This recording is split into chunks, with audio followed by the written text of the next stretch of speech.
we'll get going.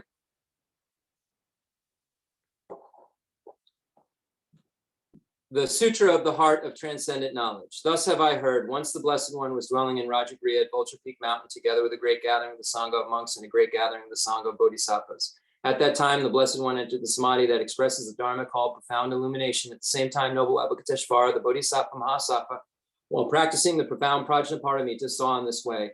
He saw the 5 skandhas to be empty of nature. Then, through the power of the Buddha, Venerable Shariputra said to noble Avalokiteshvara, the Bodhisattva Mahasattva, how should a son or daughter of noble family train who wishes to practice the profound Prajnaparamita?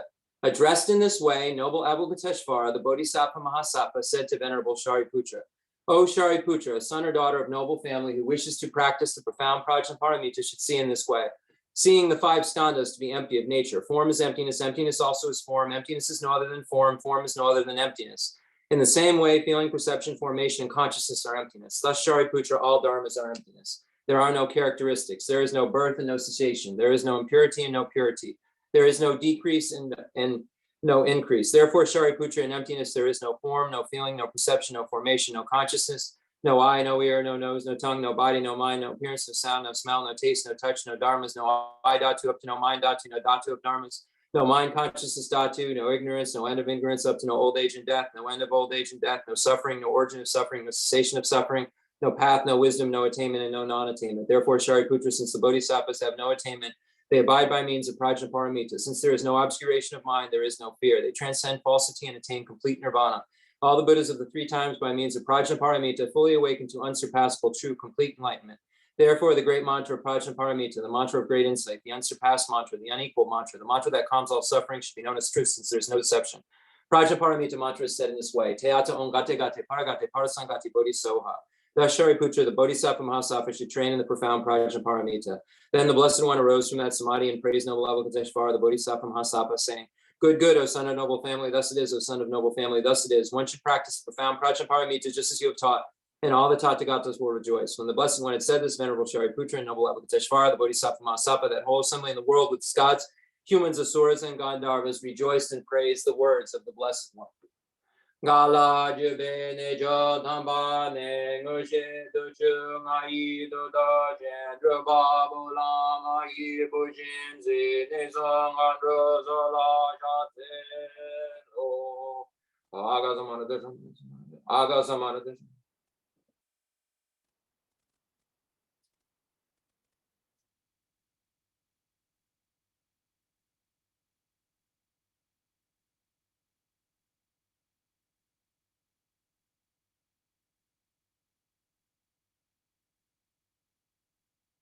Aga samarate shandara samarayame de atang gate gate paragate parasangati buddhiso baba ganje sanji gai me doji she obodoji me bodoji shewa doji dragi paji me to bejo tanji jating yeso ye no ja de wada me do no be dan de wada do ba do ji bon zon zon joji dashi de jan de na de le yo.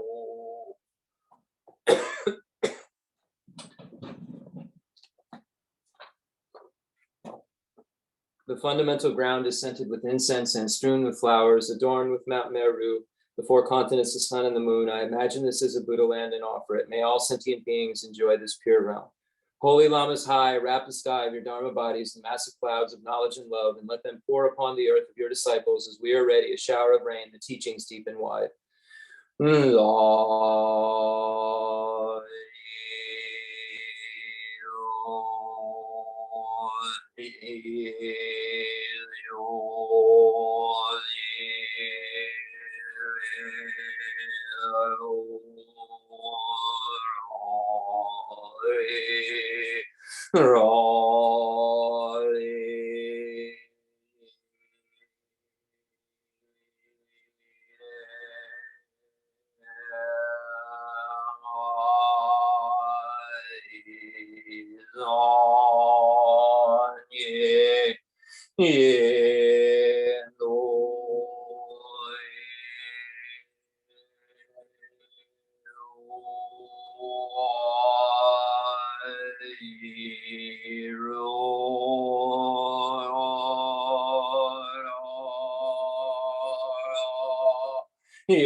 I send forth this jeweled mandala to you, precious Guru. Idam Guru Rana Mandala Gam Niratayami. Sanye Jadan Zaye Janam La Janju Badu Dani Jasoji Dagi Chunye Jibezananje Jala Benji Sanje Drubajo.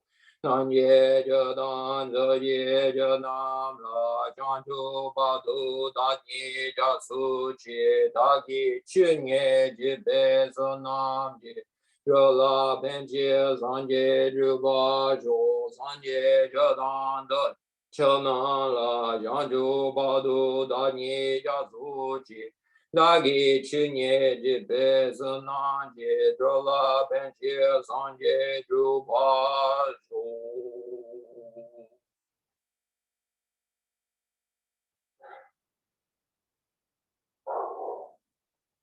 Just hold on one moment. I'll be right back.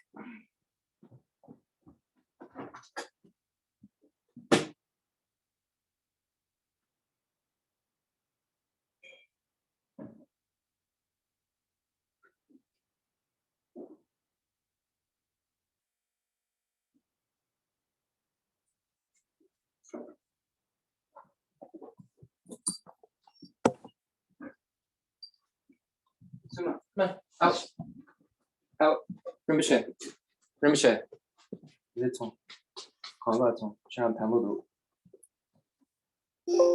Oh boy.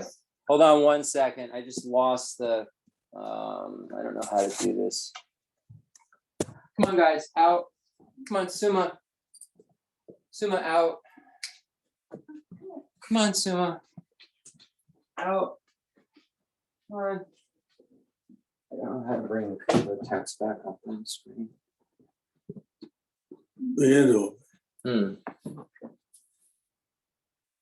Okay, so we left off at stanza 41, I think. I'll tell you in a second. Yes, we will start at stanza 41. And as we listen to these qualities, right, you wonder why, why do we have to hear about these qualities over and over again? Like, is there some relationship other than to refuge, or, you know, what's the reason why we hear all of these things? How does that impact our lives? Well, the way that it impacts our lives are in multiple ways. First of all, you hear about this conqueror who has these qualities that are, there's no higher qualities than, right? So then you develop this faith, which is one of the causes for refuge, right? Fear and faith. So you've already kind of studied what you should be fearful of in the Lam Rim once you get to refuge, right? And you hear about these excellent qualities of the Buddha, and that makes you have that faith, you know? But what else does it connect to? When we go to the Lam Rim Chemo and we get into the great scope, one of the conditions for getting bodhicitta is hearing the excellent qualities of the Buddha, right? So it's not only about, of course, refuge is what you need in order to eventually get bodhicitta, but there's a very specific relationship between, it says in the Lam Rim Chemo, seeing a Buddha and bodhisattva and witnessing those excellent qualities makes you want to, right, become a bodhisattva.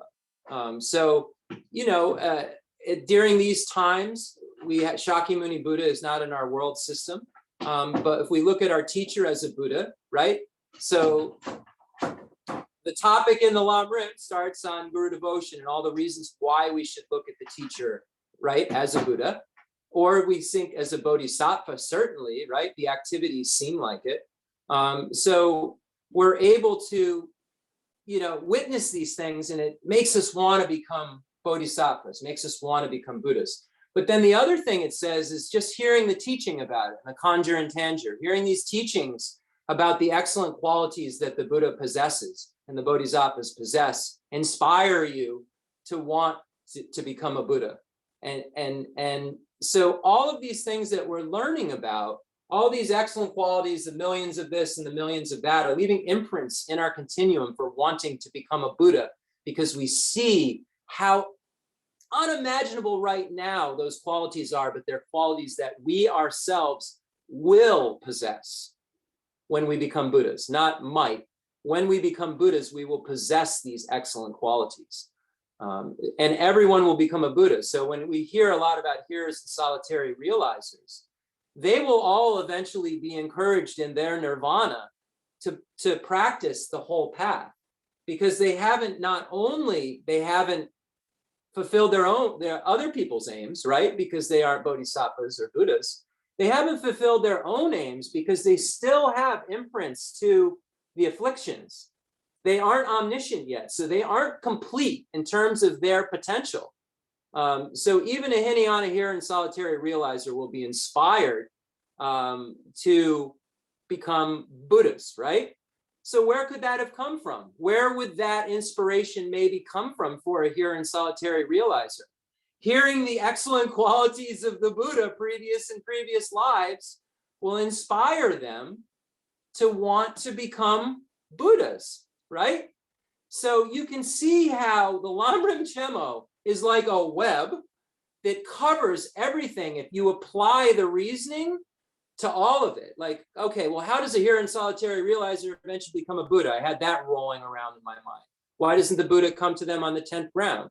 Well, they're the maturation of the Buddha's potential and their karma to come in contact, coupled with hearing the excellent qualities of the Buddha previously, inspires them to want to enter the only door to the Mahayana, right? So bodhicitta is the only door into the Mahayana. If you don't have bodhicitta, according to Tsongkhapa, you're not a Mahayanist, right? You're practicing the Mahayana, right? But are you a Mahayanist? A Mahayanist is a bodhisattva. So the only door into that is bodhicitta. Reading what we're reading today will help us get bodhicitta and will help us take refuge. So just remember as we read these words that they're supposed to be inspiring us. When we look at the excellent qualities of the Buddha, we see the excellent qualities of the Buddha's body, speech, and mind. The Buddha's body has the 32 major marks and the 80 minor marks, and every pore of the body can express the entire, conjure, right? Every pore of the body of the Buddha. The Buddha's speech, one answers the question of all beings in all their own languages. Like if every being in the world asked a question simultaneously, the Buddha would give an answer, and that answer would be in all of their languages. The Buddha has 60 melodious rhythms with the speech. It's a way that the speech, it's very beautiful and wonderful to hear. And then the Buddha has this quality of mind of caring for others and the understanding of conventional and ultimate truth. So then the Buddha has all these enlightened activities that we study about in the Lamrim Chemo. So these 4 qualities. And the enlightened activities are the ability to emanate bodies and be able to do all of these miraculous different things in a single instant. So we're going to read about all these things in this chapter, right? This chapter is all about these qualities that the Buddha have.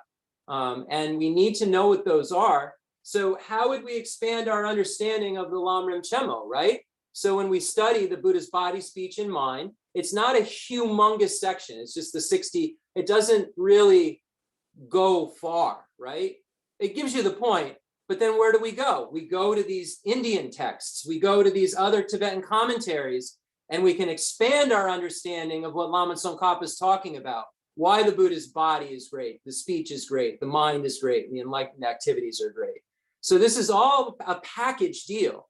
And the Lamrim Chemo is all inclusive, but you can really adorn it, right? with all of these other texts to kind of pull the meaning out, the way that Rinpoche used Panchen Sonandrapa's texts and all of these Maitreya texts. Well, as we went through the Lam Rim Chemo, in order to enhance our understanding of it. It's not that it's incomplete, it's that our skill set's a little incomplete. We need a lot of different examples and information, and we can't just hear a teaching once and see emptiness like they used to be able to do when the virtue was better in the world, right? We need all these different books and examples, and like table full of things scattered all over the place is what I have, like just trying to find something, right? I don't even know what I'm trying to find now anymore, but I'm just like, just ripping all of this stuff apart and just finding there's so much essence in it. So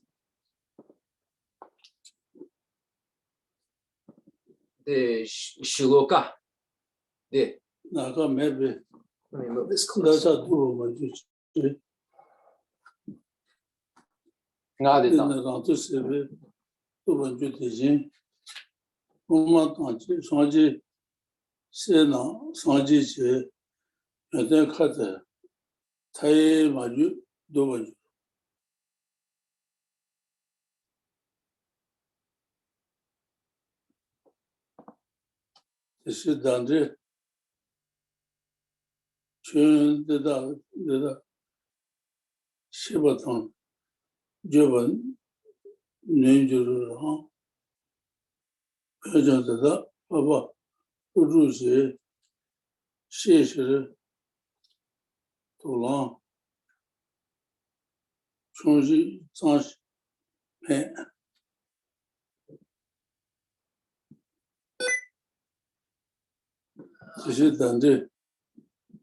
That's good.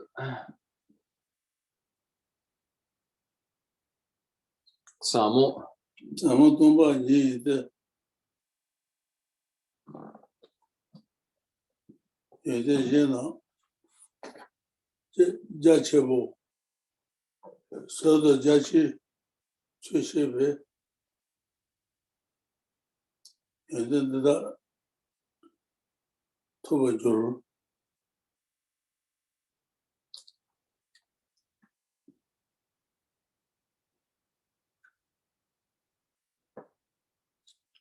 Lion.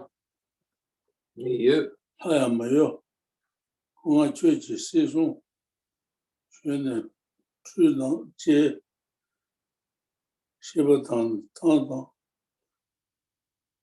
Shanju Shi Colon Tamaze.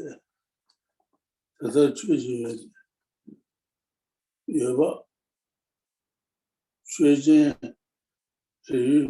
Shabana Mother Sugar Mother Uji Yana Yuba Chuanze.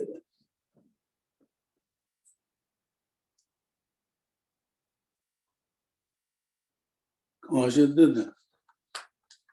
Shibre Shama Siwane Jeme Children Nanju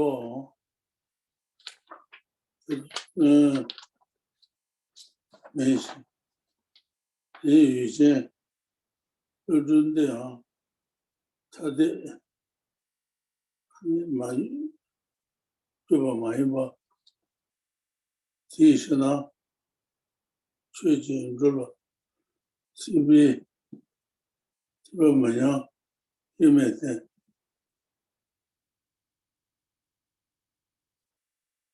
Conscious Rula Yaba Ti Yuma Nida Yujuba Tish Yede Sonji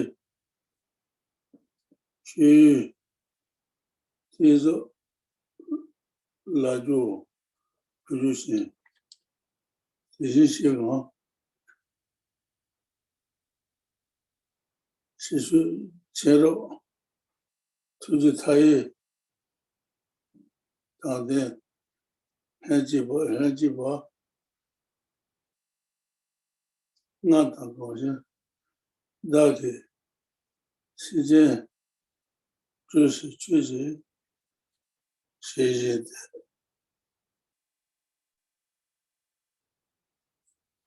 也是开发人物，是领导加倍接触者，眼望也是从事眼望报道，那包括我到确实这帮的人，罗马眼望是有去了一，也是那么也老，那种那都是送。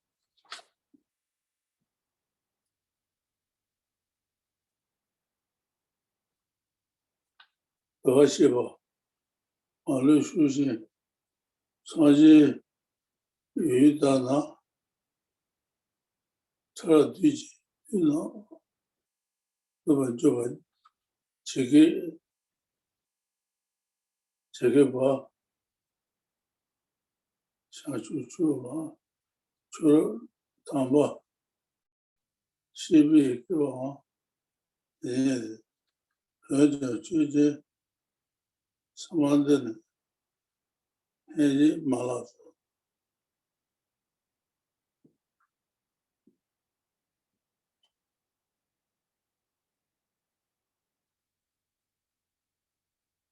而且是一定他在主动，而且吧，主要没紧张吧，那渔民是说，是个云这个最近所以就是因为热那个有长廊嘛，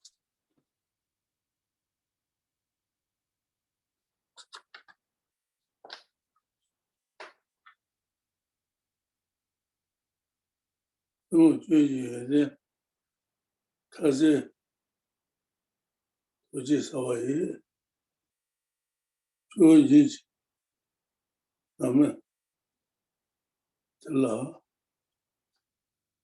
知道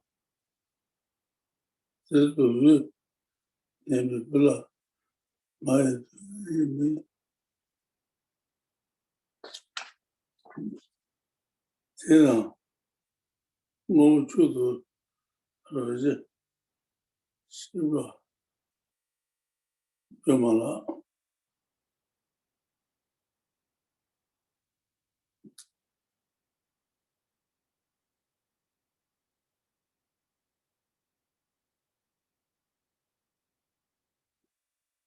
刚毅，刚一下，每个人我都慢慢，而且而已，有一些这段基本高档有这么多，其实这都来当，这些罗，这是这些土地有各种别，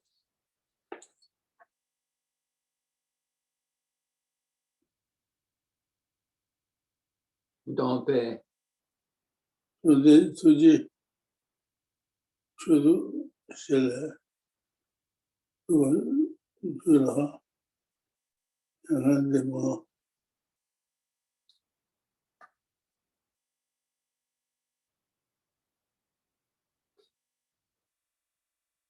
其实呢the Gemma. Or Okay, so we're going to stop at stanza 51. Okay, hold on one sec. What am I doing? Okay, here we go.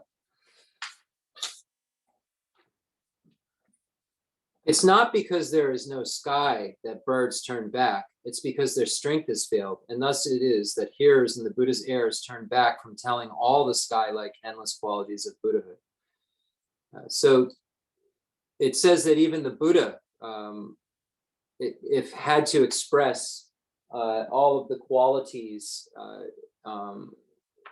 like a countless amount of lifespans wouldn't be enough for the Buddha to explain all of these qualities. And that hearers and solitary realizers and those who are training, right, can't imagine, right? They don't have the scope to be able to imagine these vast amount of qualities, right? So when we say things in Buddhism like countless eons, or there's a number, right? It's not countless. It just means it's not imaginable in our kind of counting ability, right? It's so vast. So it's similar, the Buddha's qualities are similar to that. So a hearer, a solitary realizer doesn't have the capacity, right? To be able to express all of these wonderful qualities. They start to try, and it says they lose their power because they don't have the ability to express them all. Like a bird who's been pushed by the wind, it doesn't just, it stops because it's tired, and then the wind stops pushing it, because it doesn't have the potential to move forward anymore. Likewise, these beings who are not omniscient can't imagine these Buddha's excellent qualities. And it says, therefore, how could such eye discern and discourse on its properties? So Chandrakirti is saying, so based on that, imagine how I feel about trying to express them. But luckily, Nagarjuna did it, and I trust him, is what it says, basically. But since the noble Nagarjuna has described them, I have briefly spoken, setting fear aside. Like, I know it's correct, because that's what Nagarjuna said occurs. So Nagarjuna wrote the treatises on wisdom, and specifically, this is a commentary on the root wisdom text, right? The Mulya Madhyamika Karika. So here he's saying, like, this is what Nagarjuna says, so I am not worried about saying it,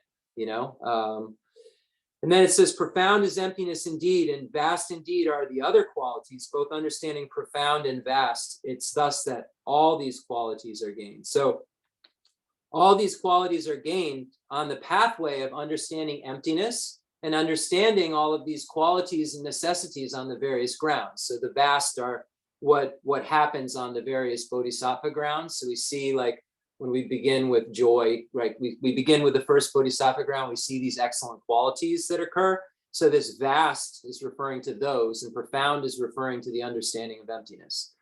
So here, profound is emptiness indeed, and vast indeed. It's not saying that emptiness is vast. It's talking about two different categories, twin qualities that the Buddha has obtained. So they're qualities that emptiness is the profound, namely the Dharmakaya, and the emptiness of the ground and the path. Qualities other than emptiness, such as the powers and so forth of the 11 grounds, which have been described, are the vast. So that's according to the Lama Tsongkhapa's Omugomba Rapsel. So it's not saying emptiness is vast, it's breaking down two categories of the Buddha's qualities, right? The quality of understanding the emptiness that we need to accumulate, right? And then these other qualities throughout the grounds and so forth that we have to accumulate, these vast qualities. Although possessing the unchanging kaya and the three worlds of existence, you appear again and also perfect freedoms, concentrations, and hold on, I flipped it. I did something wrong here. I apologize. I flipped the thing wrong. Through possessing the unchanging kaya and the three worlds of existence, you appear again. I was trying to figure out where the emanation body was, because I know that I've been looking at the outline, and I was like, something wrong happened. By means of magic forms, you show your coming birth, the peace of your enlightenment, and you turn the doctrine's wheel. And all who twist and whirl within the world, entangled in the string of their desire, you lead in your compassion to the state beyond all sorrow. So here, this is talking about how the emanation body of the Buddha, like who Buddha Shakyamuni was. Buddha Shakyamuni is considered an emanation body. In some, in the Mahayana, we ultimately consider Buddha to have already been enlightened and just emanating all of that kind of becoming enlightened as a Prince Siddhartha show. Sometimes Lamas call it the show that Buddha put on for us to show us how to become enlightened. And then other views are that the Buddha became enlightened in Bodh Gaya and under the Bodhi tree, right? At that time in his life became enlightened. But the ultimate view is that the Buddha was emanating. And here it says, what was he emanating? Showing birth, the peace of your enlightenment, the turning of the doctrine's wheel, and all. And why? Because of compassion. Because on the Bodhisattva path, the Buddha imbued the mind, right, with compassion, which then forces him or her then to help all sentient beings, because that has been the primary motivation of the path. And the Buddha is still under the influence of karma. So it's not like the Buddha doesn't, the Buddha can't wake up one morning and say, I'm not going to help sentient beings. Compassion forces the Buddha to get up. Doesn't have to get up, but you know what I mean. The Buddha doesn't have to get up like we do and stuff, but the Buddha is forced by love, by compassion that he or she cultivated for 3 countless eons on a pathway that then forces them to be helpers, then forces them to be the aids of the world. So that's what this is meant by this. This is talking about the emanation body and emanating the teaching, because it says the Buddhas don't wash away our sins with water, or wave their hands, right?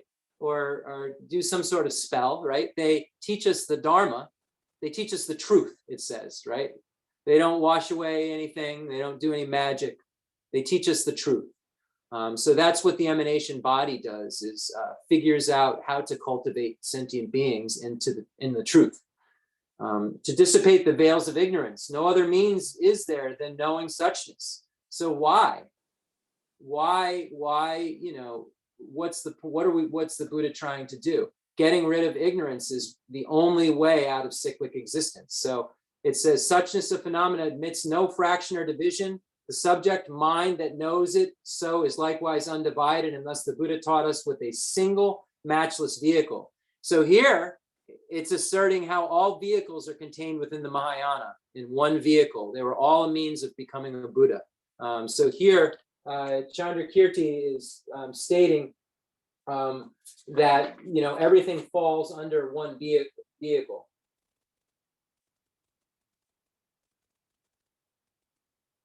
Hold on one second.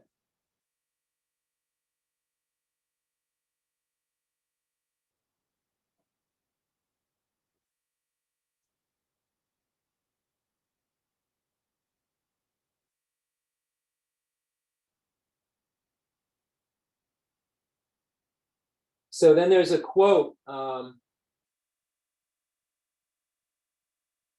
Nagarjuna's root text that says, so long as degenerations engendering faults are present in sentient beings, they will not enter the profound truth, the realm of Buddha's experience. So it's saying here, the profound truth that the Dharma, the profound Dharma, is the teaching of Buddha's experience, like arriving at Buddha's experience. And so the Sugata, with his wisdom and compassionate, skillful means, has taken the pledge proclaiming, sentient beings I will free. So then there's, therefore, just as wise captain conjures images of beautiful towns to relieve the frustrations of travelers journeying to an isle of gems, you set forth vehicles to help soothe the minds of your disciples. You spoke differently to those whose minds are trained in utter absence. So it's showing how the Buddha saw that there were barriers for some to entering the Mahayana first. So taught kind of byways to the great vehicle. But ultimately, the one vehicle is that the teaching of the Mahayana was the Buddha's goal for all sentient beings, to become Buddhas. The evil age, hold on. This evil age compounds the plight of those who wander the world, unable thus to sound the great profundity of Buddhahood. And so, gone to thus, with perfect knowledge and compassionate skill, you took a pledge, proclaiming thus, these beings I will free. And therefore, like a mage who, to refresh the weariness of, who journey to an island of jewels, does magically display a pleasant resting place, you set forth vehicles that soothe with peace the minds of some of your disciples. To those with trained, untrammeled minds, you spoke quite differently. O Buddha gone to bliss, as many as the notes of dust contained in all the Buddha fields, for just as many eons do you enter the enlightened state, supreme and holy, but this your secret has not been revealed. Victorious Lord, as long as worldly beings have not gone to supreme peace, so you see supreme peace, as long as space itself does not disintegrate, what entry into supreme peace could be for you, whom wisdom has brought forth, compassion nursed? All those who feed on noxious food, the world obscured by ignorance, you make your dearest friends with love more anguish than a mother feels whose dearest child has swallowed poisoned food, unless you do not pass, supreme protector, into peace. So it's showing how the Buddha doesn't abide in nirvana. The Buddha is a non-abiding nirvana. Because of compassion, is forced to help all sentient beings. So it doesn't just stay in nirvana, in nirvana's peace.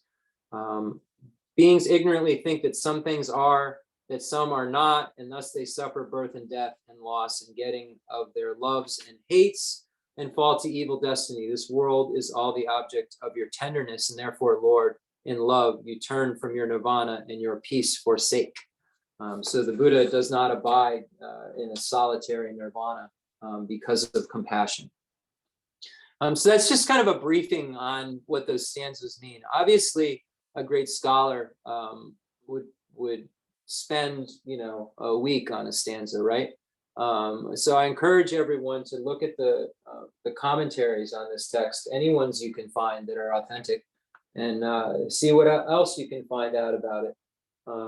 Because it's always so many layers to the things that are being said, right?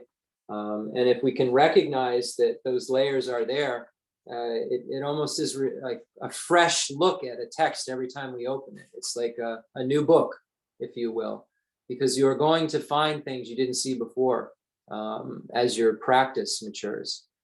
So it's really interesting how the Dharma is like a little different than some other subjects that you can kind of learn, right? It's a little more slippery, I think, because of karma. And it really takes the karma to be able to understand this ultimate truth. And our ignorance is just really fighting against it the whole way. We're seeing things that don't exist as existent, and we always have.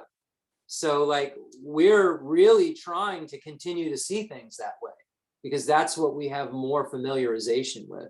So the reason we're doing, familiarizing ourselves with something different is so that we can kind of catch the truth up with the lies, right? So we have all these lies we tell ourselves, and we need to kind of start to, like, if we have this many lies and this much truth, right? We need to kind of make it a little more balanced, and then eventually this truth, right, will consume the lies. And that's what the Great Seal means, right? Mahamudra means that emptiness is the seal that consumes everything. That is the all-pervasive seal of phenomena, of our mind, of our experience, of our, of everything that happens. Emptiness is the seal of that. There's nowhere that you are going to go where emptiness isn't the nature of reality, right? There's nowhere. You're not going to find, like, over here, it's not really, emptiness isn't true. Everywhere you go, every phenomena you look at, every experience you have, everything that happens has this dual nature, has what it looks like, the concealed nature, right? What it looks like to us all the time. And then its ultimate nature, which is emptiness. But its concealed nature exists, right? We're functioning, Jeff's talking, Jeff's looking at an iPad right now. This iPad is over here functioning as an iPad, but it's concealed. It looks like it's got some singular appearance from its own side. And its kind of conventional nature, what we're apprehending is concealing its truth. So that a Buddha can say, yeah, there's an iPad that's empty, and understand that simultaneously in a non-conceptual and conceptual way, right? So it can say, oh, there's an iPad, and non-conceptually understand its emptiness. Simo, we can't do that. We can conceptual or non-conceptual. The Buddha probably doesn't have to use that kind of conceptuality, but it's a way that we can kind of play in our own world with the idea of what a Buddha's kind of got going on, so that it doesn't seem like something that's not obtainable. Like, It's something we'll transform into. It's something we're going to become. All these things we're reading about is something that Buddha said everyone will have. It's just a matter of like, are you like done suffering yet? Have you had enough, right? Are you satisfied with what your current condition is? Are you satisfied with all of it? All of it, like the whole package, you know? Are you satisfied? Do you like to have everything that you care about change in some way, whether it dies or it changes into something that isn't quite what you thought it was, or because of impermanence, it disintegrates into something that it's not what it was. You know, are you satisfied with that conditioned existence? Are you satisfied with the fact that, you know, parents pass away? Sometimes children pass away before their parents. Are you satisfied with that? I mean, I just have to think about my dogs. Am I satisfied with the fact that in a few years my dogs will all be dead?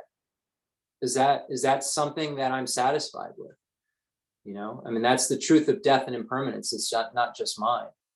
Is this a condition that I am okay with? And if it could get worse than this, like a lot worse, is that something that I'm willing to sign up for? Am I willing to indulge my senses to be able to sign up for something worse than I could ever imagine experiencing? Is it worth it? That's what Buddhism is. It's logic. It's saying, is it worth it? Is this moment of anger where I want to scream at someone worth what it's going to create? You know, if I don't know if that person's a Buddha or a Bodhisattva, it might really create a lot of problems for me in the future because of the power of the basis. So we don't know who we're talking to. We don't know who we're yelling at. We don't know who's our teacher. We don't know anything. We're misapprehending everything all the time. Everything that we cling to is because of this grasping at self that doesn't exist. Grasping at something that's not real all the time. How do you expect we're going to act, right? And then knowing this is a little part of the battle, but the student not only needs to have the intelligence, but also has to come to the table without prejudice, right? According to the qualities of the student should be non-prejudiced, be intelligent, and put in effort, right? So we can know this stuff, but if we don't put in the effort, we don't take the medicine, we're going to just continue this cycle. And I guarantee that everyone will experience something dissatisfactory today at some point or another. And I don't wish that, but that's just the nature of cyclic existence. You know, we have to suffer from birth, aging, sickness, and death. We have to be separated from what we love. We have to meet with what we don't like. We don't get what we want when we want it. And then we're forced into these aggregates over and over again. So dissatisfying. And the only thing that I found to be satisfying in a whole way that really works is this Buddha Dharma. And I've climbed up the mountains of cyclic existence. I know what that tastes like, all of them. I've climbed them, I think, you know, and they've all left me in a place that understands that nothing can help but Dharma.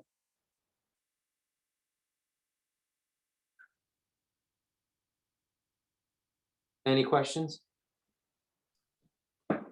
Coleman has his hand raised. Sure. What's up, bud? Hey, man. Good morning, everyone.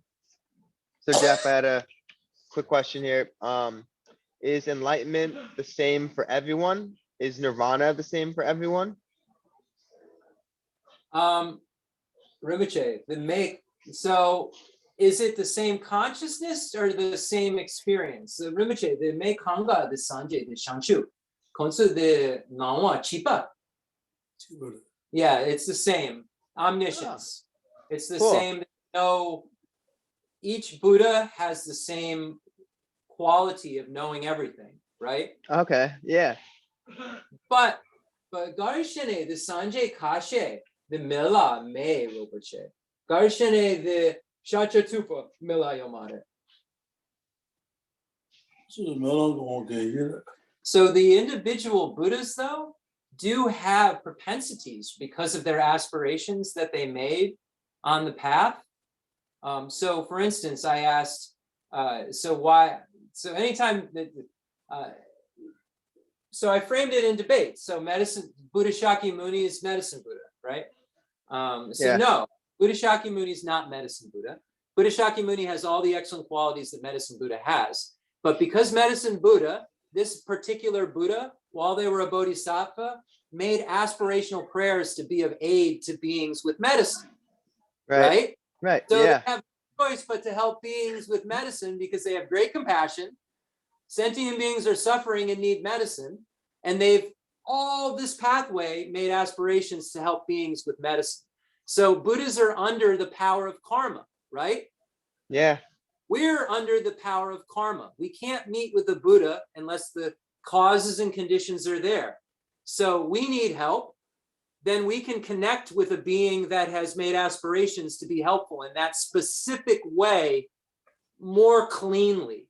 Not that Buddha Shakyamuni can't help us with that stuff, but there's this karmic connection that a being like medicine Buddha has, or Tara, saying, longevity. I want my practitioners to have swiftness of path, right? I want them to be able to just get this done quick. So Tara presents with this pathway that presents, the swifter kind of pathway. Okay. So yes, the Buddha's qualities are all the same, but our connection, our ability to connect with those aspirations that they made may not be the same.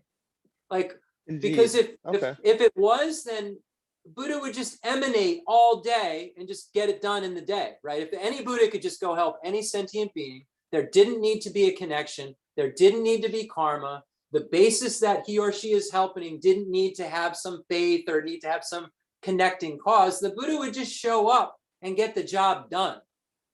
But the Buddha, even though he's omniscient, is not omnipotent. The Buddha cannot change our karma or change reality. The Buddha can only show us how to change our own reality. Right? Those Buddhas have made different Buddhas, there's a different, like, why are there different colors of Tara? Because some people like blue, some people like green, some people relate to white. I heard Geshe Lharampa talking about white Tara practice. He's like, do the meditation. If a green Tara comes up, fine. White Tara comes up, fine. Whatever color comes up, that's your affinity. Use that. Don't try to force yourself to into a box that's not a box. So the Tara emanated is a bunch of stuff. So I'm not advising you to do that, but I found that interesting. That Geshe Rinpoche say, don't hone in on them. He didn't say to hone in. He was like, well, color comes up. Tara can be all those colors. You're fine. I like that. The fact that they made those aspirations in order to create that result, like you said, like, the Buddha, medicine Buddha. And then it's very fascinating. And then my other one was just, does the Buddha go back to nirvana to kind of chill out, gather his strength, and then go back into cyclic existence to fight for sentient beings? Or does that make sense? Does that question make sense? Sentient Rinpoche kon kali kasam sansan kon nyanle deba dro ni kergdo. No, he never tires. He doesn't need to take a nap. I asked him if he goes to nirvana and takes a nap. He said, no napping. Garshine mela the me ropa. Nga de kon the shanchu sembe sa the nga the nepa ropa chegore. The nga semchen tamche the nepa ropa chegore. Natsu you can nga ropa chegore. Then kon sanje chasa. Then natsu nepa. Natsu semchen yin. Then natsu tepa yona the lay judre yongore then drawa yongore. Okay, so I explained to him how I explain the aspiration. I just want to double check. He said that's exactly correct. So I just want to make sure, because I gave quite a little discourse on how the Buddhas, but I don't. So, I really, I've been looking back on the teachings too. I really, the one thing I've tried over these years is omission. I'm okay with, because I know I'm not a Geshe, but addition, I'm really not okay with. I'm not okay with addition, And I'm not in the least okay with changing the Dharma for the West. I'm not okay with, oh, well, the 7-point Vairocana posture is what they say, but just sit however you want, it doesn't matter. Well, sit however you need to, but it does matter because that's how you eventually align your channels to do Tantra. So I think that it's really important that as a Buddhist, that we remember these stages and these steps, and that we don't add, we don't subtract. We can use language that's more conducive, but if that language changes the Dharma, get rid of it. Don't ever speak it again. So I like the way you put that. No nap time. No nap time. Google it. Thank you. Why though? Why do you think that why doesn't the Buddha need to sleep? What's the Buddha got? I don't know.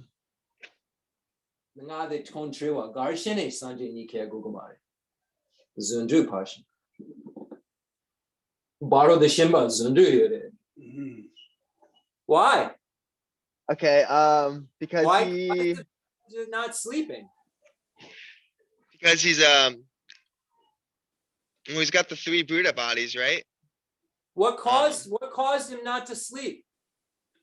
Oh, to benefit other sentient beings. And what do you do in order to do that? Aspirational prayers. And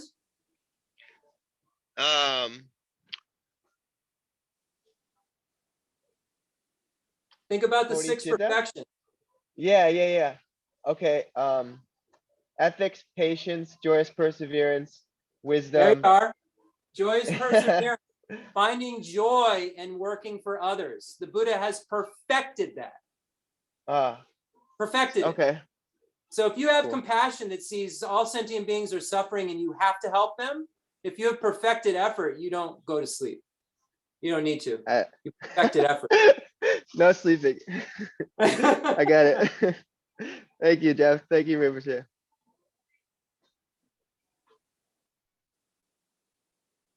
Just look at that and then use the opposite, and that's what I've done. I perfected the opposite of effort. I'm good. Solid. I can burn time like no other. You need to burn time, come on over. I'll come over on Tuesday. Chinese food.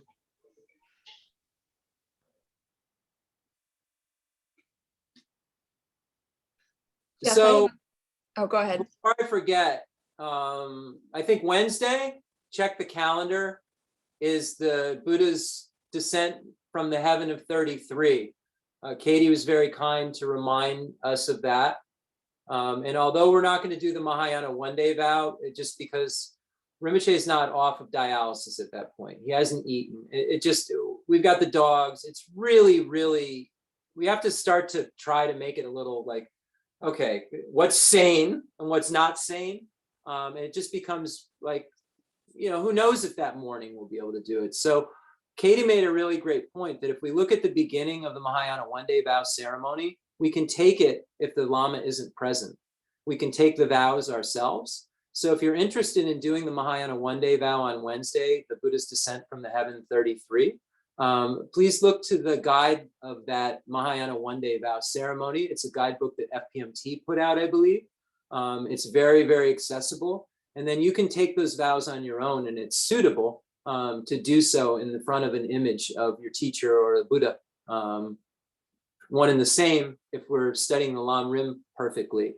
And, and when we say that, it sounds like, oh, the Lama's a Buddha. And Rinpoche, I've always wondered, like Rinpoche was never comfortable teaching Guru devotion very much. He never did it. And he did it a little just out of the book, like the Lam Rim, he had to read it. It was there.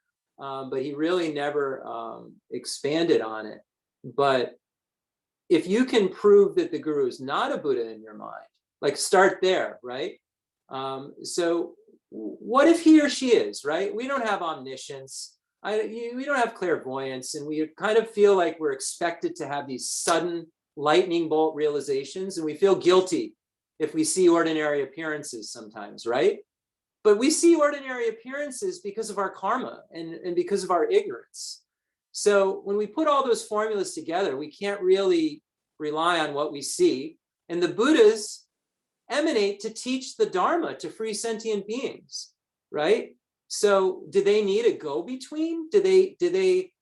Would they, if a teacher possesses all those excellent qualities, isn't there a chance that he or she may just be showing us those like Buddha Shakyamuni did?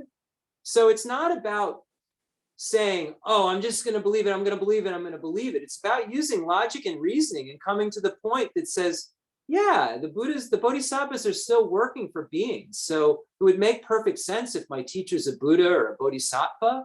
And then you start to develop this faith and develop karma, even if he or she is or isn't. That's not really our business.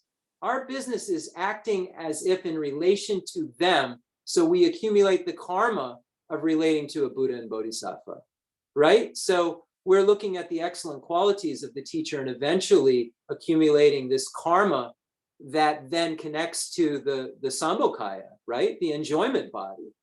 So we're setting ourselves up to have this foundation of faith that then eventually becomes indispensable in the Tantrayana vehicle. But it really is necessary to start with all that foundation. I've been reading a lot lately too about some of the misbehaviors that have gone on in Tantrayana in the West.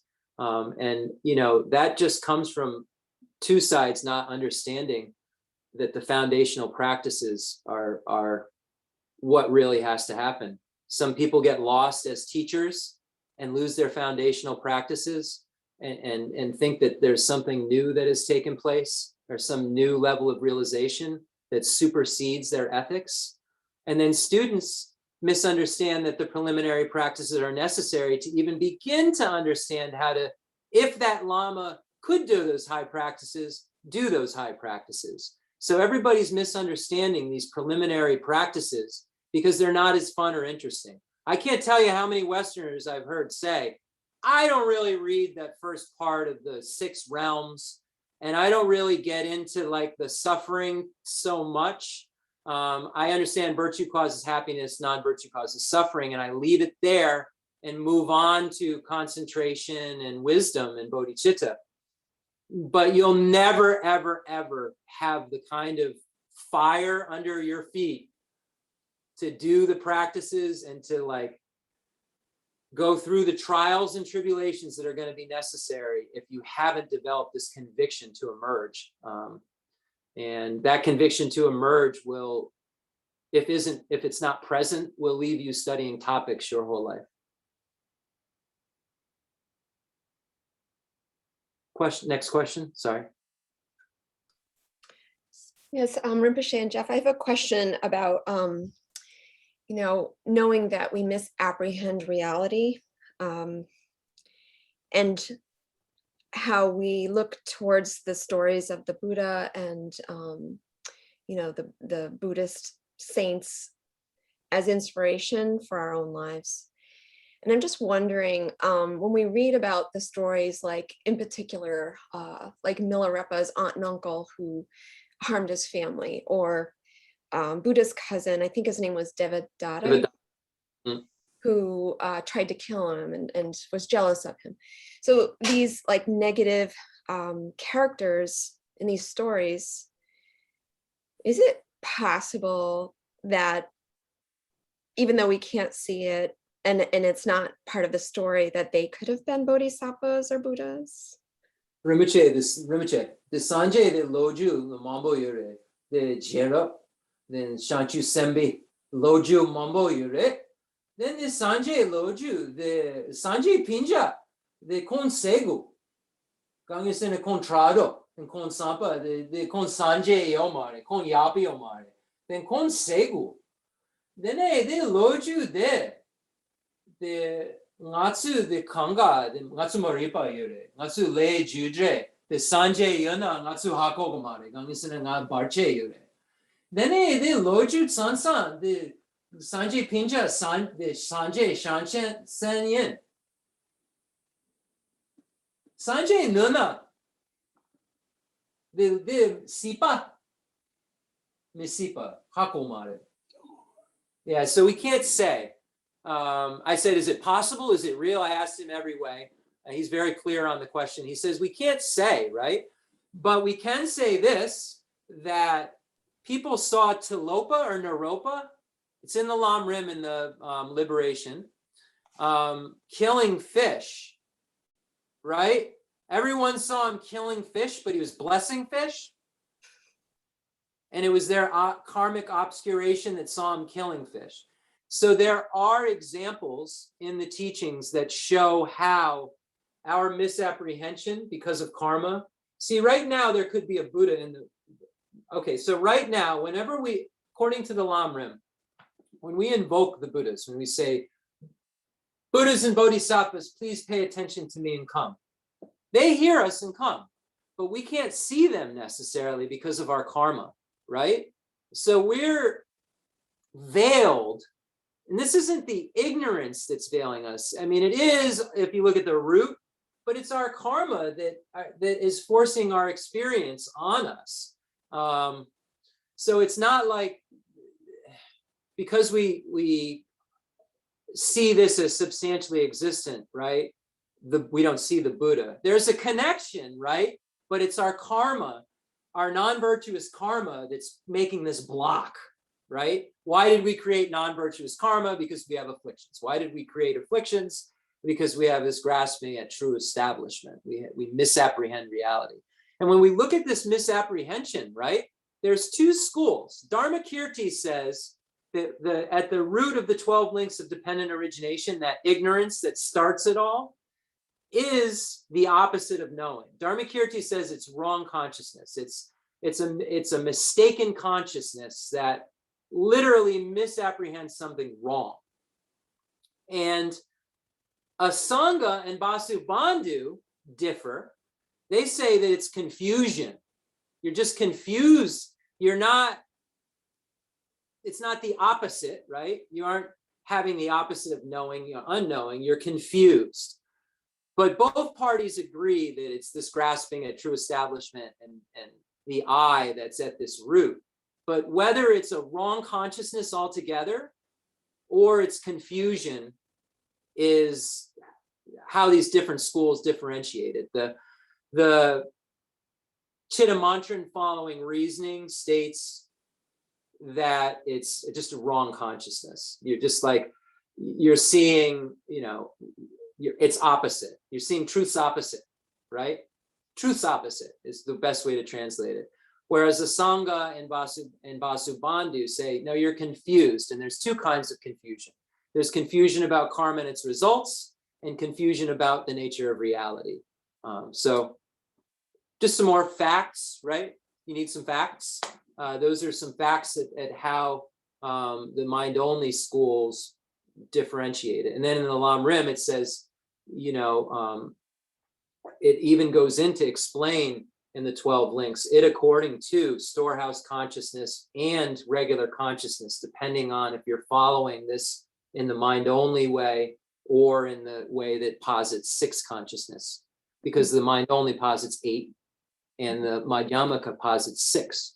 So really, you take a page or so out of the Lam Rim Chemo and you really find how much info's in there.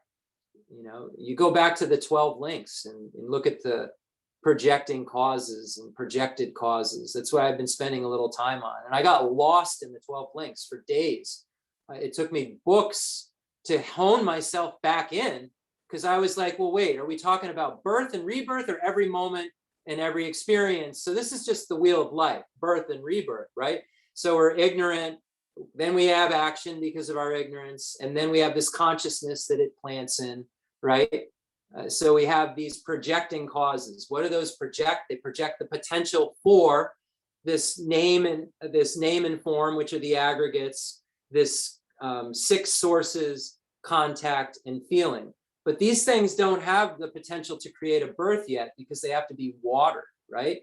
So then you have these actualizing factors, which are the grasping, the attachment, or the grasping, they translate it a lot of different ways. Clinging, grasping, and then potential existence. So at the time of death, right? So you have all these cycles happening, right? And they aren't like sequential necessarily. So you could, in this lifetime, create this karma, right? And then at the time of death, you activate a different lifetime's karma. But the way that it works is that you've created this karma through ignorance, karma, and consciousness, right? So it's just waiting there to produce name and form, 6 sources, contact, and feeling. It's waiting there. It has the potential to produce all that. At the time of death, we have some kind of grasping, craving that ignites this potential existence that we planted either that life or another lifetime, 10 million lifetimes before. It ignites that karmic seed in the consciousness, right? That then gives rise to birth. And then the potential that the ignorance, karma, and consciousness created manifests into birth, name and form, 6 sources, contact, feeling, aging, death. And you just, it's a big circle. So you have these projected causes, projecting causes, projected causes, or projected thing. You have projecting causes and projected, actual, and then actualizing and actualized. And then just real quick, when you're looking at the consciousness, right? There's consciousness of the causal period, right? So the consciousness that creates all this mess. And then the consciousness of the resultant period, that is the consciousness that arises with the aggregates, right? And so there's resultant period. So this resultant period consciousness is now a consciousness that's going to be a causal consciousness. Okay. To make it all go again. So that's it. Okay, thanks. Katie has a question.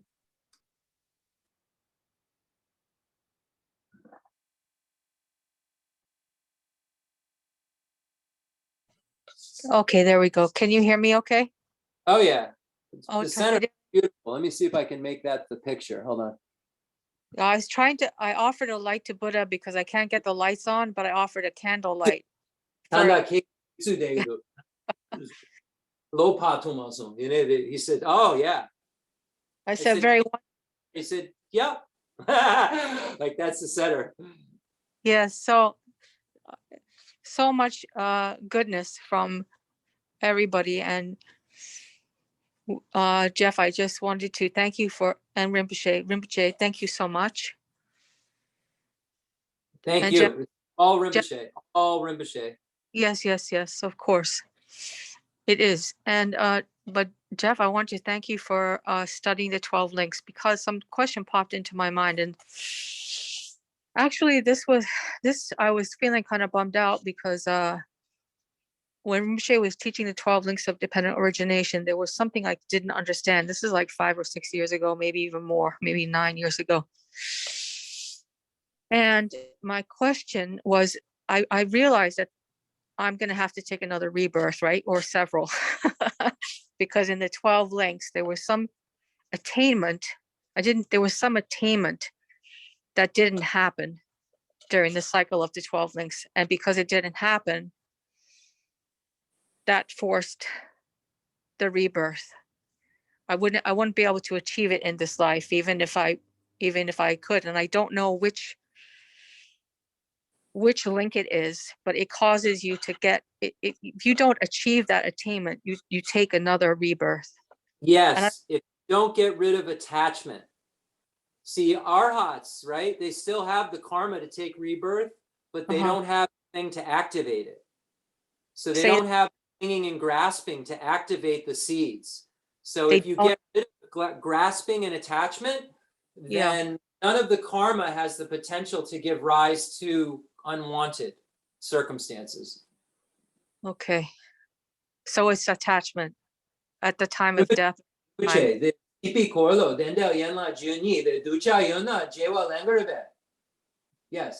So you will take on a birth if you have attachment. Oh, yeah, I definitely have attachment just because of the winds and because of fear, right? At the time of death, fear and anxiety, and trying to practice and do one's practice at the time of death. I have no idea. I try to practice that. Not the not the dissolution of elements. I don't do that. I probably should do that. Dalai Lama does that several times a day. I'm sure Rinpoche does it. Well, I'm not going to say what Rinpoche does. I don't know. But always try to think of like the color of the certain colors of the dissolution of the elements, and then trying to make very strong aspirations to take on a high rebirth to benefit sentient beings, right? But I know I missed there was like some link I missed. I just definitely know it, like I went wrong, like I didn't complete it. So it's going to be a couple rebirths, maybe. I hope not too many, but I thought if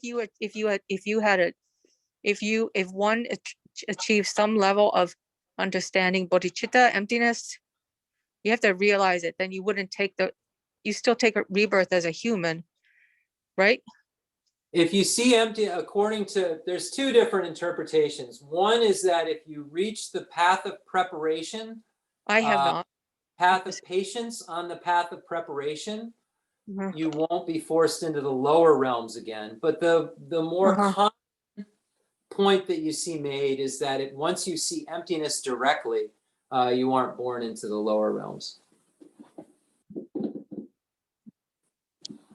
But you still, even after seeing emptiness directly, are forced into birth. You still have birth, right? Yeah. The word forced is questionable. I mean, you have more control, right? Yeah. But you're still in cyclic existence. You still have the subtle afflictions. You still have their imprints. Right. So you're But you- still you have jealousy, and you can still have things like that, like it's subtle. Yeah. So you said there was like, and I'll finish up. You said there was a cause, and then there's like so many potential manifestations of the effect of a cause, right? So you can't really control that effect. How it's going to. Will be concordant with the cause in terms of the specificity around the effect. You would control it by looking at scripture. From generosity comes the enjoyments. From ethics comes happiness. From patience, a beautiful body. From effort, charisma. From concentration, peace. And from wisdom, intelligence. So if you were trying to look at how we create specific characteristics, we would look to the Buddha's points on how we do that. But getting beyond the generals of specifics, I think begins to become a little problematic because karma is so vast and difficult to understand. And then I asked, is it one karma that gives the throwing karma for a human? He said, no, not necessarily. It could be a few, it can be a grouping. So that's something that I don't completely understand either. Yeah. No, you're a great scholar. I don't understand it, so I don't even know what to do, like where to read this. Like, you read it in Amrim and listen, but even you said the 12 links, so don't necessarily. It's not always 1 through 12. There's something I'm trying to understand that was taught. There's a link. You complete the 12 links in a minimum of 2 lifetimes, maximum of 3. Maximum of 3. In order for a full cycle to be completed. But that full cycle is just, a full cycle of a birth, right? That is connected to the links, those specific links. So it's a tough topic. And I asked Rinpoche very frankly, I said, is this a topic that the great masters like yourself, the great have on a lot? And he said that it's not something in his tradition. Now, I don't know, maybe it was that day I asked him, but he said in their tradition, they understand it, right? They debate it, but it's not a meditation that's a lifetime meditation because there's so much. I find that there's so much more detail in the Lam Rim, generals and specifics of karma, and how the whole thing works. I can see how it complements each other. But I also, for my mind, it starts to raise a lot more questions. It starts to get confusing a little bit for me. But so I think, instead of like focusing and getting, like getting obsessed with it and then beating myself up, not understanding it, for a simple person, a simple practitioner, what do you recommend to just the simple things, like the 6 perfections? Those are good, and trying to just be a good person, right? And practice patience, and chapter 6, I think of Dalai Lama said of Shanti Deva's Guide to the Bodhisattva's Way, to avoid anger, like mistakes, right? So simple practice, so The to Rinpoche, avoid. Tampa Sarpa, Ngondru, the Tambo Gari Akshu, the Gon Gari Akshu. Gangisene de Denda Yanla Juni, Gonja Kali Kabudu. 처음 So,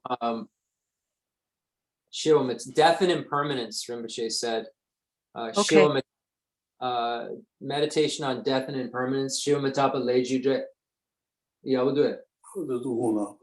Yeah, to meditate, Rinpoche is saying meditating on the stages in order. So Rinpoche said, death and impermanence is a good meditation to start with. I said, understanding the 12 links of dependent origination can be quite daunting, difficult. Yeah. Where's the place for a beginner to start? And Rinpoche said, death and impermanence. So I was asking him specifically about the wheel of life, right? And I asked him to start in relation to that. So, and then he said, follow the stages as they're presented. Okay, so Jeff, quickly, so there's a book, I think it's Advice on Living and Dying by His Holiness the Dalai Lama. I forget who translated it. It's on audio, and it's also on a book form as well. So as Rinpoche taught, is he saying to meditate on the dissolution of the elements? It's in that text. Oh, death and impermanence. That's I think, well, maybe it's in some of the teachings. Death and impermanence is the meditation that you find in the Lam Rim Chemo, the one that is kind of the more famous, most famous one. When I say famous, not because it's special in the text, it's because of Lama Zopa Rinpoche said that, you know how he has this kind of reputation for not having to sleep, Zopa Rinpoche, that he's got so much. He was asked, what practice made this happen? Like, what do I need to do to be like you, Lama? Right? Is it the Tantra? Is it Haruka body? Is it the body mandala? It's got to be the body mandala. And Lama Zopa Rinpoche said it's the 3 points and 9 reasons. And what are those? So in the Lam Rim, it says that death will come and nothing can stop it. So we're all going to die. That's the first point that's made. And there's 3 reasons for that. That we're going to die. So everyone dies, right? We look at all the historical figures. We look at, Rinpoche used to say George Washington, right? Remember, he used to say George Washington's not here, and Buddha, he's not here, because remember, he got to get his citizenship, he had to learn like about the United States, and he would always, every time he taught death and impermanence, and he taught this topic, he would say, George Washington's not here, and he started this country. No George Washington. Buddha Shakyamuni's not here. You know, all of these beings that we read about who are so holy, they're not here any longer. So death will come and nothing can stop it. The Lord of death is coming. And then the next thing that you meditate on, you state that fact, beings, everyone dies. And then life is always being subtracted from and never added to. So that's the next meditation. So the moment of conception, you're headed, every moment that passes, logically, we all have to agree you're closer to dying, right? It's not being like added to, it's not like you're moving backward somehow, you're moving forward. Time is ticking and moving forward. Life is always being subtracted from, and you're always headed towards this death, right?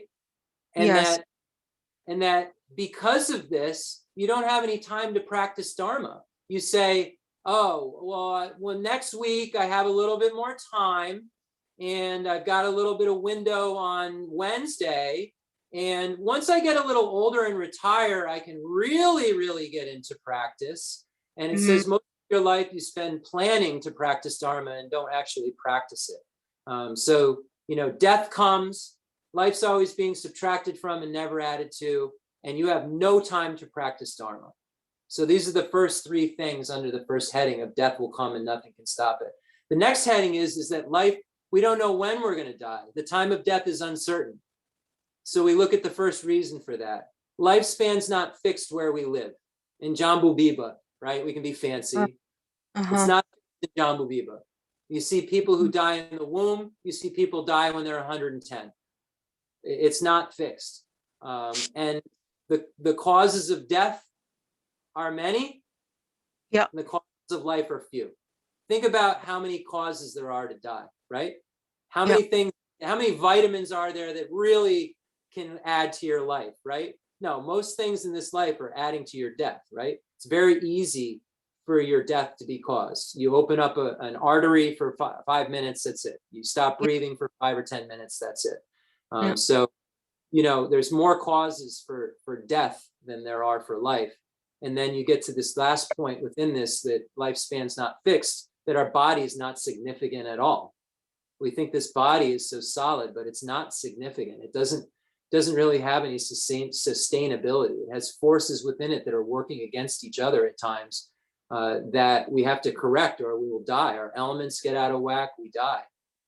So this body is not significant. It's not stable like a mountain. It's very easy for it to perish. And then the last topic is that there's, you know, nothing can help us but Dharma. You know, our friends can't help. Our money can't help. Our loved ones can't help. Our material possessions can't help. Nothing can help us but Dharma. You know, our friends want to be there for us, but they don't want to switch places with us.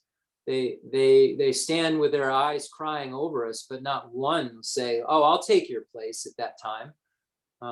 So at the time of death, when we say friends can't help, of course, a Lama who's guiding you next to you at your time of death can help. It just means our regular friends that we have throughout our life, you know. They can't help us. And our material things we can't bring with us. The only thing that will matter at that time of death is our practice. And that's what we have. So that's the meditation on death and impermanence that is in the Lam Rim. And again, how Lama Zopa Rinpoche says he was thrust into the effort that you see him doing. So the instruction is from Rinpoche is to meditate on death and impermanence. Rinpoche, the Shewa Metapa Gom, the Sawa Sum, Jutsin Go Yabudu. Sawa Sum. Rinpoche. I'll check in with him. I better check his sugar and stuff right now. Yeah, I understand. So no problem. He was up all night also, so he might just be tired. But I always, whenever I see anything like sleepy, I always check just to make sure that. I'd like to right now.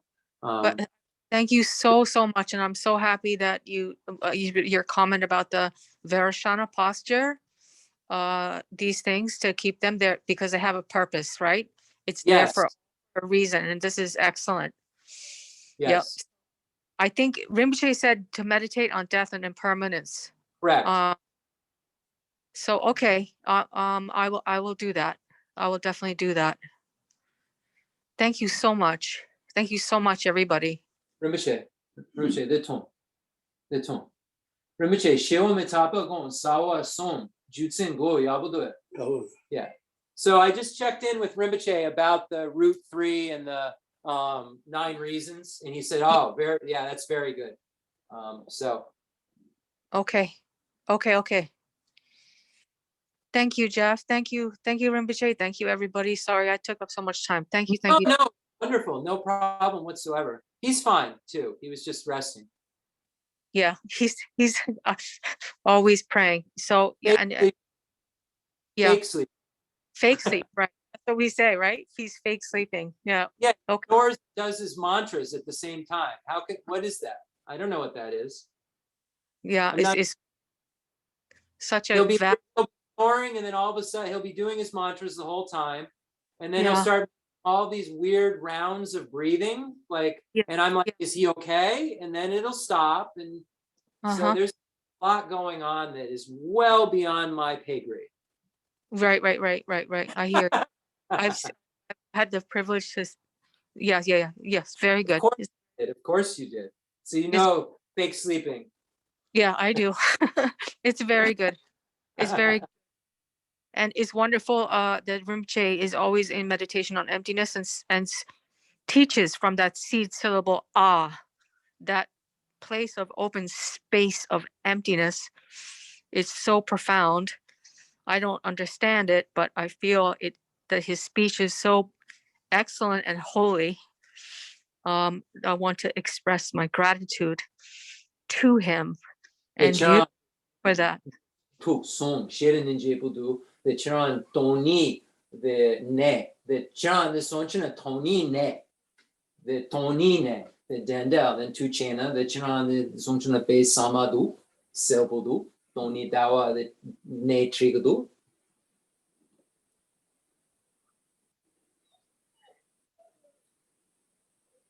So I remembered the 33 Buddhas, right? So everybody just look that up on Wednesday. You can read the history of it. The Buddha came back to our world system to teach, to be kind to us out of love and compassion. History is not my subject when it comes to the Buddhism stuff. So I'll leave that to, the explanation of the history of the Buddha's descent from the heaven of the 33 to someone more qualified. You can find a lot of the stories, and if you Google it, you'll find one of the major monasteries giving a concise explanation of it. So let's do the concluding prayers. If the internet dies, just do the prayers on your own. Our thing's got like 5% on the iPad. So if it goes off, just complete the prayers and we'll see you next week. Tuchanos. Okay. Oh, one last thing. So I do want us, we would like to really get together in person. And I just want everyone to know that it is our desire to do so. I was actually going to call Kate last week and say, let's start to talk about how we could do in person with masks or something. And the same exact day, I was raring and ready to go. I called the center in Woodstock, the big Karmapas center, and asked them if we could visit. They said they had one gathering and COVID came. And they're shut down. You can't even get on the grounds now. So it made me not make that phone call that day and think about it. And then Lori's parents, very good friends. One of them just got out of the hospital. The other is dying of COVID in the hospital, double vaccinated on a respirator. So I don't know how to navigate any of this anymore, but let's just all have the aspiration to be able to get together and be with Rinpoche, but understand that like behind the scenes, there's no keeping away. There's only me trying to keep safe and follow this like disjointed news and these disjointed facts and try to figure out what the best way to navigate this is. And I'm not sure if I even know, but I can only err on the side of caution, right? In terms of that. So if we're gonna go, but like just think in terms of what else could we do? Could we, maybe do something? Could we go like down to the beach, down to Hammonasset and roll around, right? And instead of have a class, like, can we do that? Maybe we could do an initiation at the beach, because at the center we hear all the cars and stuff. So I'm like, well, we could go inside but maybe the cars are like meant to be there so we can meditate through them. But then the great masters tell us not to go where there's cars to meditate. So I don't know. So hopefully we can figure out something that makes the most sense and is most conducive to everybody's minds. Maybe the board can meet and come up with something, and then we'll all talk. That would be awesome. So I just wanted to make sure everyone knows that that's on our minds. And yeah. Jeff, how about Carmel, New York? We went there last time, where the beautiful huge Kuan Yin statue is, and then the largest Buddha in the North America is. Sure. I've called them. You're Yeah, only allowed on the grounds if you have reservations. None of the buildings are open. You can only walk on the grounds, and you have to reserve as a group to be able to do so. So Okay. that is something we could do, but none of the buildings are open, and it's very tentative whether they will be continuing what they're doing. And it's only on Saturdays. The only time the Kuan Yin Monastery is open on Saturdays. It's only the grounds, and it's a very small window. We've been trying to. Uh-huh. But even here, it's fine if everybody was happy outside and Rinpoche's warm on the porch. Yes. I mean, with your permission, of course. Yes. Whatever, that's fine. We should do it. Keep everybody happy, get everybody together, keep that energy of connection going, the energy of community. In New England, people would go see a concert in the fall outside. They'd wear a jacket. Absolutely. They'd Yeah. wear a jacket. So Lori mentioned that. I was like, well, it's getting cold and well, But Lori's right. Good on her. Yep. Yeah, Rinpoche could sit in his room for that matter and open the window. And we could sit outside. Yeah, maybe the board can just kind of catch up on something, put something together. Maybe the next White Tara, or we're open to that. Wonderful. All right. Okay. Jeff, we have 3 questions that have recently come in. Let's do it. Go ahead. I know you're low on battery, and it's been a long teaching so far. What would you like? Try it. Just to be aware, I'm low on battery, everybody. That's the question. So, Terry Flynn asked, when I die, I'm pretty sure that the second I'm blindsided with an unexamined major regret, I will grasp at trying to fix it. What would be the wisest response to such an impulse in the bardo? And is there an antidote for such a response? Excellent question. You're already kind of set up in the bardo once you're there. So it's kind of at the time of death where the real sauce gets created for your next life. So you're saying if you have a regret, is that going to, Rinpoche, the jewa de nga nyamle machena, the nga sem judu, the nga the shiwame the chikalama dutsu, sem juna, the ducha dan drapudu, the lemba sipa lemba. Then nga the the lobjung shema son the yapio mar the shekalama the sano dana the gewa penchigure gewa. So actually having the regret at the time of death is virtuous. So it's a tricky question. We're talking about how karma, right? We're talking about something an omniscient being really only knows. But Rinpoche said no. Regret at the time of death isn't attachment. I asked him if it was attachment. He said no. Now, could it be attachment? He's saying it's not sipa lemba. It's not this grasping. What do they call it? Clinging and grasping and clinging. Then the shikolama nga the sen juna nga lojung shema son. Then nga the sanlo sanlo nga be ducha yimba. Then chishina de megewa yomarebe nga ducha yimba sanlo dan. Yine the nampichu lojung mashena shikolama lena. Nge lojung shema son. Then the nga me the nga yapu yomare gangisine nga lojung shema son. Then the salo malo dana the pemudu. Okay, so now if you're thinking, oh, I've been done bad, and there's this wholehearted regret going on, Rinpoche is just concluding that it isn't an attached place, and it doesn't necessarily throw you into a negative place, that regret. But I guess that really depends on the factors of that regret. I asked him, like, if I'm thinking I'm a bad person because I haven't done this, and you think about that over and over again, he said it's good to think that because it's accurate.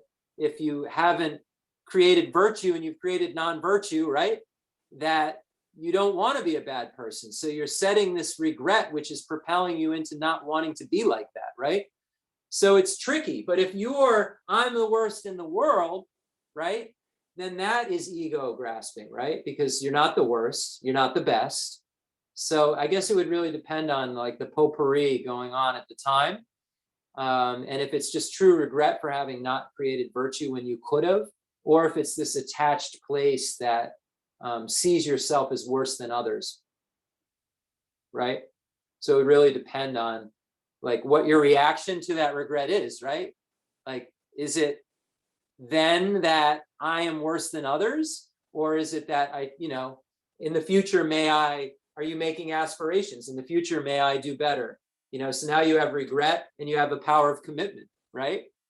And are you taking refuge? Because you've got the four opponent powers almost there working, right? If you're regretting making commitments, if you're taking refuge and thinking of bodhicitta and maybe even doing a mantra, you're applying an opponent to non-virtue. So that's virtue. That's purification taking place. So you could regret at the time of death and it could be a purification as opposed to attachment. Just depends on where you're at. Okay, I think that's clear. That's 100%. We're keeping it 100 over here. Coleman and Melinda had their hands raised, but they lowered them. So I'm not sure if that means they don't have questions, or do you still have questions? Oh, I was just going to offer again that you could have a teaching here. And I know Rinpoche has shared with Lobsang that he would be interested in coming here again. That's true. He has let That's Lobsang. another option, that's all. Yes. We could do both. Thank you. And Jeff, I was just gonna throw out there Chatfield Hollow, because you guys are so close. They have like a beach area. Is that Yeah. bad idea? Same thing. They also have the pavilions. We Rinpoche gave an initiation there to the Tibetans. Oh yeah. Yeah, he gave the Drapo Sumdri, the Vajrapani Harya Griva Garuda initiation under the pavilion right when you first get into Chatfield Hollow. Oh, The only that's thing sick. is you don't know if you're going to have the space. You don't know if there'll be people there. Like, we would have Yeah. to be very fluid. But that's a great Totally. idea too. Great Yeah, idea. it's just, I thought it was Easier- close by. It might be easy. What's that? It's easy, but then if we're going to do that, we might as well we'll talk about it. We should get to the Yeah. center. Okay, sounds good. Anyone else? The fundamental ground is scented with incense and strewn with flowers, adorned with Mount Meru, the four continents, the sun, and the moon. I imagine this is a Buddha land and offer it. May all sentient beings enjoy this pure realm. I dedicate whatever virtues I have collected for the benefit of the teachings and of all sentient beings, and in particular for the essential teachings of Venerable Lobsang Drakpa to shine forever. I send forth this jeweled mandala to you, precious Guru. I dedicate all this virtue to emulate the knowledge of the hero Manjushri and likewise Samantabhadra as well. With whatever dedication is praised as supreme by all the conquerors to traverse the 3 times, I also dedicate all my roots of virtue for the sake of auspicious deeds. In that pure land surrounded by snowy mountains, you are the source of all benefit and happiness, all powerful Avalokiteshvara, Tenzin Gyatso me, stay until samsara's end. I pray for the long life of the precious Khensur Wandak, upholder of scriptural and realizational doctrines, a spiritual friend who trained extensively in the 5 great philosophical texts with exceptional wisdom and perseverance. Sushi Rinpoche Guzi Shabi Denona. All right, so thank you, everyone. Just to give you an update, Rinpoche's health is going as well and great as it can. We get the blood tests every month, and he's doing well. And if there's any kind of small change, oh, Shambis, hey Shambers. Yeah,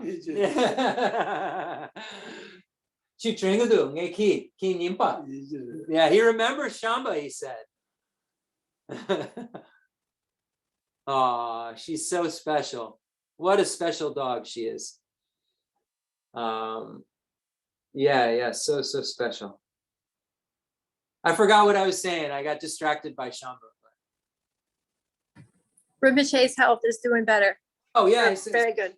You get these test results that test everything: phosphorus, potassium, blood sugar, everything. And if there's one little tweak, we tweak it in whatever direction it needs to be tweaked. And so we meet with whoever we need to specialist wise. And I'm really annoying, so they just pick my call up now, because they know I'm wholly invested and I'm gonna keep calling them. So like I have like the PT, the peritoneal nurse's home phone. I have, so we really do tweak it around here, because like, what else am I going to do, right? But make sure that Rinpoche lives. If it's another hour, it's all sentient beings will benefit a lot more than my whole life on this earth. So I just want everyone to know that I continue to have that dedication, unwavering dedication. I may not be able to like do the meditations and the practices, but I definitely can take care of Rinpoche in a way that is the best conventionally one can be taken. You're doing an excellent job, Jeff. Thank you so much. You and Lori.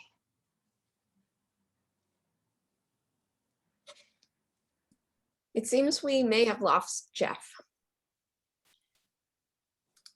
Yeah, I think the battery died. Yeah, Oh, I think his yeah. battery died, and so he probably won't be coming on, so we can end here. Thank you, everyone. We'll see you next week. Thanks, Kate. Thanks, Be well, everybody. everyone. Remember Wednesday Bye. morning. Yeah, Lots of love to everyone. lots of love. Yeah, bye. Okay, bye-bye.